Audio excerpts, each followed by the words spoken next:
कांग्रेस में अध्यक्ष चुनाव को लेकर सरगर्मी तेज हो गई है। राजस्थान के सीएम ने दिल्ली में सोनिया गांधी से मुलाकात की। 2 घंटों की बैठक के दौरान चुनाव को लेकर चर्चा के कयास लगाए गए। राजस्थान के सीएम कल केरल में राहुल गांधी से मिलेंगे। इस बीच एक व्यक्ति एक पद की मांग तेज हो गई। दिग्विजय सिंह ने कहा कि चुनाव लड़ने से पहले गहलोत को सीएम की कुर्सी छोड़नी चाहिए। वहीं मधुसूदन मिस्त्री ने साफ किया कि कांग्रेस के संविधान में एक व्यक्ति एक पद की चर्चा नहीं है। उधर शशि थरूर भी कांग्रेस अध्यक्ष पद पर दावेदारी ठोकने की तैयारी कर रहे हैं। उन्होंने चुनाव समिति से मुलाकात की। पंजाब की भगवंत मान सरकार को झटका लगा है। सूबे के राज्यपाल ने कल प्रस्तावित विधानसभा के विशेष सत्र को रद्द कर दिया। भगवंत मान सरकार ने बीजेपी पर ऑपरेशन लोटस का आरोप लगाकर बहुमत साबित करने के लिए 22 सितंबर को एक दिन का विशेष सत्र बुलाया।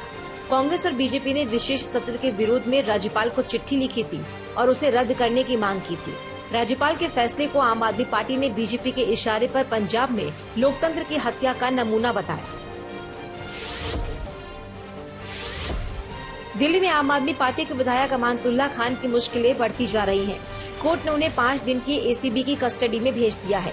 एसीबी ने दलील दी थी कि विधायक के खिलाफ कई सबूत मिले हैं, जिनके आधार पर पूछताछ जरूरी है।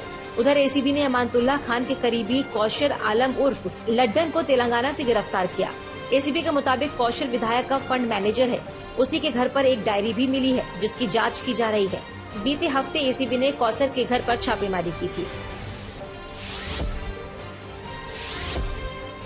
पटना में आरजेडी राज्य परिषद की मीटिंग में लालू यादव ने 2024 में बीजेपी को उखाड़ फेंकने की हुंकार भरी। बैठक में लालू ने कहा कि मैं जल्द ही नीतीश कुमार के साथ दिल्ली जाकर सोनिया गांधी से मुलाकात करूंगा। उन्होंने कहा कि राहुल गांधी की भारत जोड़ो यात्रा के बाद उनसे भी मुलाकात करूंगा। लालू ने अमित शाह के किशनगंज दौरे पर भी तंज कसा और कहा कि शाह के मन में कुछ न कुछ काला है, सभी को चौकन्ना रहना है। मुंबई के शिवाजी पार्क में हर साल होने वाली शिवसेना के दशहरा रैली को लेकर लड़ाई बढ़ गई है। उद्धव गुट ने अब हाईकोर्ट का दरवाजा खटखटाया है। हाईकोर्ट में इस याचिका पर 22 सितंबर को सुनवाई होगी। दरअसल शिवाजी पार्क में उद्धव और शिंदे दोनों गुट दशहरा रैली करना चाहते हैं। उद्धव गुट के लोगों ने रैली के लिए अगस्त में ही बीएमसी से इजाजत मांगी थी, लेकिन बीएमसी की ओर से अब तक जवाब नहीं मिला है। शिवसेना 1966 से हर साल शिवाजी पार्क में रैली करती आ रही है।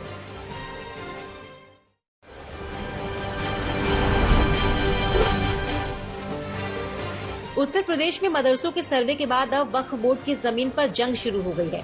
यूपी सरकार ने आदेश दिया है कि वक्फ बोर्ड की जमीनों का सर्वे कराया जाएगा, ताकि मालूम चल सके कि सार्वजनिक संपत्तियों का कहीं वक्फ के नाम पर कब्जा तो नहीं किया गया। सरकार के इस आदेश के बाद सियासत फुल स्पीड में है। असदुद्दीन ओवैसी एक बार फिर मुसलमानों को टारगेट करने का राग अलाप रहे हैं, तो शरद पवार समाज को बांटने वाला फैसला बता रहे हैं। वहीं समाजवादी पार्टी कह रही है कि ये मुसलमानों को डराने वाला फैसला है।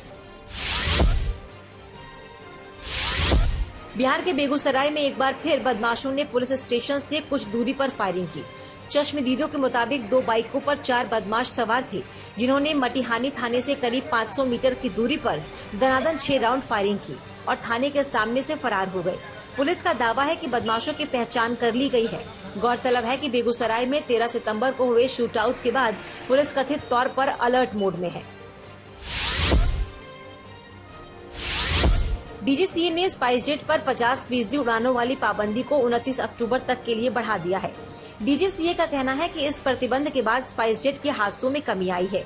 स्पाइसजेट के कई विमानों में उड़ान के दौरान हादसे होने के बाद 27 जुलाई को डीजीसीए ने स्पाइसजेट को आदेश दिया था कि अगले 8 हफ्ते तक अपनी फ्लीट की सिर्फ 50% फ्लाइट्स पर ऑपरेट करे। तब से एयरलाइन आर्थिक रूप से संघर्ष कर रही है। उत्तराखंड के पहाड़ अब भी बारिश की गिरफ्त में हैं। भारी बरसात की वजह से कई जगहों से भूस्खलन की खबर है। रुद्रप्रयाग में फाटा के पास पहाड़ी टूटकर केदारनाथ हाईवे पर आ गिरी, जिसकी वजह से आवाजाही ठप हो गई और 4 धाम के श्रद्धालुओं की मुश्किलें बढ़ गई। वहीं पिथौरागढ़ में भारी बारिश के बाद कैलाश यात्रा मार्ग बंद है और सैकड़ों यात्री फंसे हैं। रेस्क्यू ऑपरेशन के लिए चिनूक हेलीकॉप्टर की मदद ली जा रही है। मौसम विभाग के मुताबिक 30 सितम्बर तक सूबे में बारिश का दौर जारी रहेगा।